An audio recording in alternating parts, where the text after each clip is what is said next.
I've been coming to the Maltings for about 35 years, as long as it's existed, and this is the first time I've ever actually been on the stage, and if anyone's ever heard me try to sing or dance, you'd understand why. I'm going to be brief, and I just want to make a handful of points.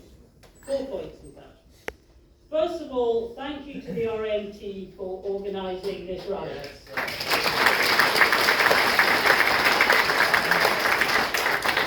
Thank you to Mick Lynch and all the other speakers for coming to Berwick to support this cause.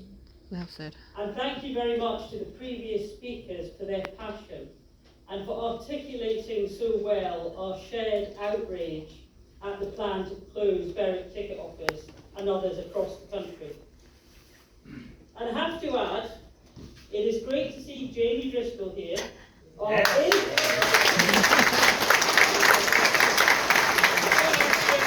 Jamie Driscoll, our independent.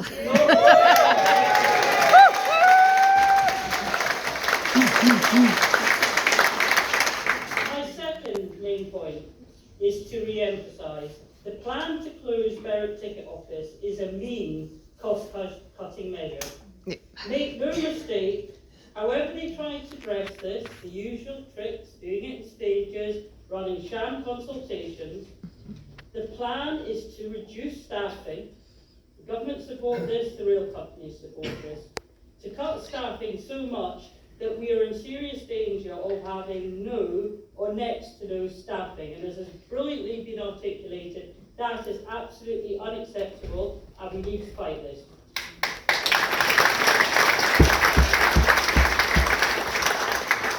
Thirdly, it isn't even as if the technology's any good. I mean, it's not just the need for the most vulnerable groups, and frankly, it's discrimination, as you pointed out. The ticket system is so complex, never mind expensive, much more expensive than the rest of Europe. And people want the personal contact. But it's not as if the rail companies can say, look, we spend millions of pounds on fantastic technology. It's not as if you can say, well, like London Underground, you simply tap your bank card at both ends and get the cheapest available option. The technology isn't any good. There are 2 ticket machines at Berwick Station. And they never work. And the lift keeps breaking down.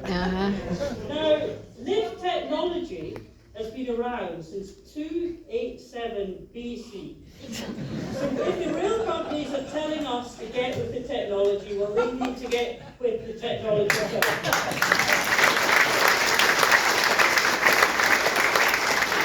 And finally, as Martin says, I've been a rail campaigner. I've supported the RMT, the brilliant team at Rangers.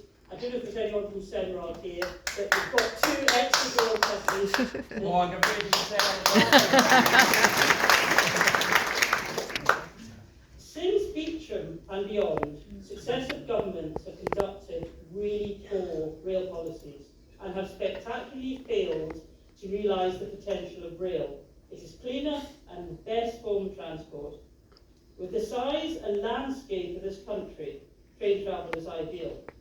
And I'm about to quote Agatha Christie. If you told me 2 years ago I'd share a platform with Mick Lynch and be quoting Agatha Christie on this stage when I can't sing or dance, I think you'd gone mad. Agatha Christie said, trains are wonderful. To travel by train is to see nature and human beings, towns and churches and rivers, in fact, to see life. So they just do not get both the practicalities or the emotional attachment to rail travel in this country, or the potential. And nothing shows how skewed government policy is. When they're planning to save cash with this mean cost-cutting measure, and by the way, do we expect, we all know what happens around Christmas time each year when your skin gets cold, anti-climax after Christmas, you're about to go back to work, and the rail companies announce inflation-busting ticket increases. Do we expect this year to them say, well, because of efficiency savings, we're not going to increase what sort of cost-benefit analysis is it when they're planning to spend, or they haven't kicked into touch, £100 billion on HS2. And as the real campaign groups, I know Cllr particularly, have really emphasised, the priority is not shaving 10 minutes of a 4-hour train journey. The priority should be about connectivity, particularly for our most northern, rural areas and areas outside the metropolitan. Whatever happened to levelling up? Whatever happened to the northern powerhouse? And I'm finally going to say something about Andy Burnham, Mayor of Manchester, who is a supporter and friend of yours and yours. Andy Burnham is described as the king of the north, but really he's the king of the North Midlands.